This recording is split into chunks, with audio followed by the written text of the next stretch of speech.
rentre vraiment dans un cercle fermé, dans un cercle de coureurs qui ont réussi à traverser cet Atlantique sur ces petites coques de noix. Donc oui, on est plutôt fiers de ce qu'on a réussi. La course devait partir de Douarnenez vers Lanzarote pour une première étape, et puis de Lanzarote vers la Guadeloupe pour la deuxième étape. Il s'est avéré que la première étape a été purement et simplement annulée pour ne pas risquer trop de danger sur toute la flotte de bateaux. Les conditions météo, c'est qu'on avait 35-40 nœuds de vent, qui correspond à 80 km/h plus ou moins, et qu'on avait des creux entre 4, 5, voire 6 mètres de vagues, ce qui est énorme pour ce genre de bateau. Je partais avec un objectif sportif qui, au bout de 2 jours, a été complètement cassé, et j'étais pas spécialement préparé au fait que je sois mis en difficulté aussitôt dans la course. Donc en solitaire, on a un pilote automatique qui nous permet d'aller dormir un petit peu quand il faut se reposer. C'était une obligation du coup de m'arrêter à Lanzarote pour refaire une stratification, pour que le support soit de nouveau soutenu et que je puisse réutiliser le pilote automatique.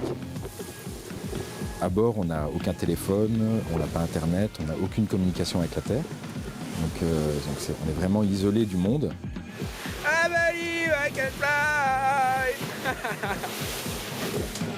Donc c'est vraiment des petites bombes, des petits kartings sur l'eau qui sont en sensation géniale quand le vent vient de derrière. Quand le vent vient de devant, c'est nettement moins amusant par contre. Aucun confort à l'intérieur, puisqu'on a un petit réchaud, un petit camping-gaz comme cuisine, un seau pour les toilettes. Et voilà, le reste, c'est tout pour la performance. Le fait d'être en solitaire et d'être coupé du monde, on se retrouve dans des situations qu'on ne rencontre plus spécialement à terre. Rien que des ciels étoilés qui rentrent une nuit blanche, tellement il y a d'étoiles qui sont magnifiques qu'on ne rencontre plus à terre. Des rencontres avec des bandes de dauphins qui sont toujours autant magiques et qui viennent jouer avec le bateau, à l'étrave du bateau pour dire bonjour et jouer avec le skipper et le bateau. Donc ça, c'est magique aussi. Et puis les départs et les arrivées sont toujours particulières, hein, évidemment.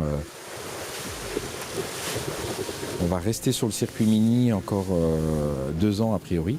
Donc il y a de fortes chances que je retourne faire une mini transat, ce qui n'est pas une mauvaise chose, parce qu'il y a quelque chose à finir avec cette mini transat qui n'a pas pu être bouclée au niveau sportif, je parle, cette année.